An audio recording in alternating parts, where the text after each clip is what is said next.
Dictation start होगी 5 second बाद। Start. महोदय, निसंदेह ही आज भी हम भले ही कई मुश्किलों का सामना कर रहे हो, फिर भी हम 1991 के उन दिनों जैसी स्थिति में नहीं हैं। एक राष्ट्र के रूप में हमने काफ़ी भरपाई कर ली है और हम आगे बढ़ने के लिए तैयार है। श्री राव के नेतृत्व के बिना यह संभव नहीं था। अब यह अटकल लगाना व्यर्थ और मूर्खतापूर्ण भी है कि कोई और नेता होता तो क्या कुछ ज़्यादा और बेहतर किया जा सकता था या नहीं। तथ्य यह है कि वही नेता थे जिनके कारण हम एक ऐसी स्थिति तक पहुंच गए हैं जो देश और उसकी तरक्की के लिए निरापद है। हम जिस अवधि से गुजरे हैं वह बहुत मुश्किल और हलचलपूर्ण थी। सोवियत संघ के पतन और विघटन से हमारी जो कुछ भी अंतर्राष्ट्रीय स्थिति थी उसका आधार ही खत्म हो गया। ऐसा लगता है कि हमारे देश में कुछ लोग इस घटना का पूरा मतलब नहीं समझ पाए हैं। बेशक यह कम्युनिस्टों और आधुनिक समाजवाद के अन्य समर्थकों के लिए बेहद चिंता का विषय था। इससे उन सभी निष्पक्ष देशभक्तों को काफ़ी दुख हुआ जिनके लिए सोवियत संघ अच्छा मित्र था और अकेली विदेशी शक्ति भी जो हमेशा हमारे साथ खड़ी होती थी, उससे हमें काफ़ी नैतिक और भौतिक समर्थन भी मिला था। हमारे देश में सोवियत संघ के तमाम मित्रों में भी सभी लोग यह नहीं समझ पा रहे हैं कि आर्थिक, वैज्ञानिक और प्रौद्योगिकी के हिसाब से इसका क्या मतलब था और है। जब हमें सख्त ज़रूरत थी तो कोई ऐसा नहीं था जिसकी ओर हम देखते। घबराने और अपने देश को दिवालिया राष्ट्र घोषित करने के बजाय प्रधानमंत्री ने मुश्किलों का डटकर मुकाबला किया, हमें इस संकट से निकालने की व्यवस्था की और साहस के साथ देश को एक नए आर्थिक रास्ते पर अग्रसर किया। पैरा। कांग्रेस ने अपने चुनाव घोषणा पत्र में इसकी मोटी रूपरेखा न बना ली होती तो बेशक यह संभव न हो पाता। इस घोषणा पत्र के मुख्य निर्माता स्वयं राजीव गांधी थे और इसे तैयार करने में भी श्री राव उनके मुख्य सहायक थे। देश को संकट से उबारने और नए आर्थिक रास्ते पर ले जाने में बेशक मनमोहन सिंह की देशभक्ति, विद्वत्ता और ख्याति महत्वपूर्ण कारण थे।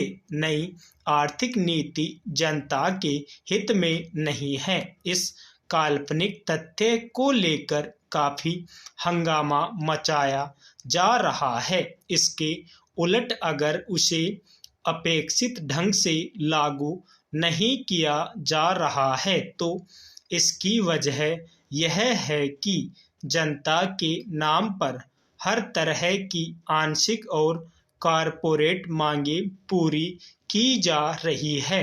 प्रधानमंत्री ने दो महत्वपूर्ण तरीकों से नई आर्थिक नीतियां बनाने में अपना योगदान दिया है। सबसे पहले तो उन्होंने नई नीति लागू करने के लिए मध्यम मार्ग अपनाने पर जोर दिया है। नए आर्थिक कार्यक्रम को लागू करने में उन्होंने जो दूसरा महत्वपूर्ण योगदान किया है वह है इसके पक्ष में राष्ट्रीय सहमति बनाना। पैरा।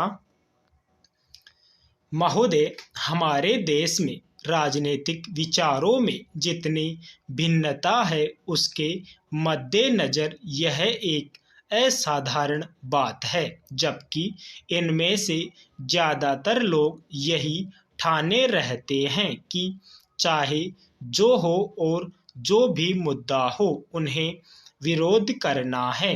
चुनावों में झटकों और यदाकदा टेढ़े मेढ़े रास्तों के बावजूद प्रधानमंत्री के नेतृत्व में जो नई आर्थिक नीति बनाई गई है उसे राष्ट्रीय स्तर पर स्वीकार कर लिया गया है। माकपा से लेकर जनता दल और भाजपा तक आर्थिक क्षेत्र में मूलभूत सुधार के अलावा पंजाब में नाटकीय बदलाव आया है। बंदूक की लड़ाई की जगह अब पूरी तरह बेल्ट की लड़ाई ने ले ली है। उस प्रदेश की जनता के लिए यह दूसरी आज़ादी से कुछ कम नहीं है। असम और उत्तर पूर्व के कई हिस्सों में भी ऐसे बदलाव आए हैं, हालांकि वे पंजाब जैसे नहीं हैं। ऐसा समझना कि आतंकवाद का खतरा टल गया है बेशक गलत होगा, पर जो सफलताएं हमने पाई है उन्हें स्वीकार न करना कम गलत नहीं होगा। पंचायत और स्थानीय निकायों के चुनाव कराने को भी साधारण काम नहीं समझा जाना चाहिए। इस कदम से महात्मा गांधी के सपने और दिवंगत राजीव गांधी की लोकतंत्र के लिए प्रतिबद्धता फलीभूत हुई है।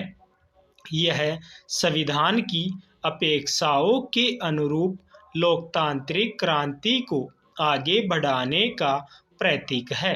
इससे हमारे राष्ट्र का लोकतांत्रिक आधार मजबूत हुआ है। पैरा हिंदुत्व के घटते उन्माद का ध्यान रखना भी उतना ही महत्वपूर्ण है।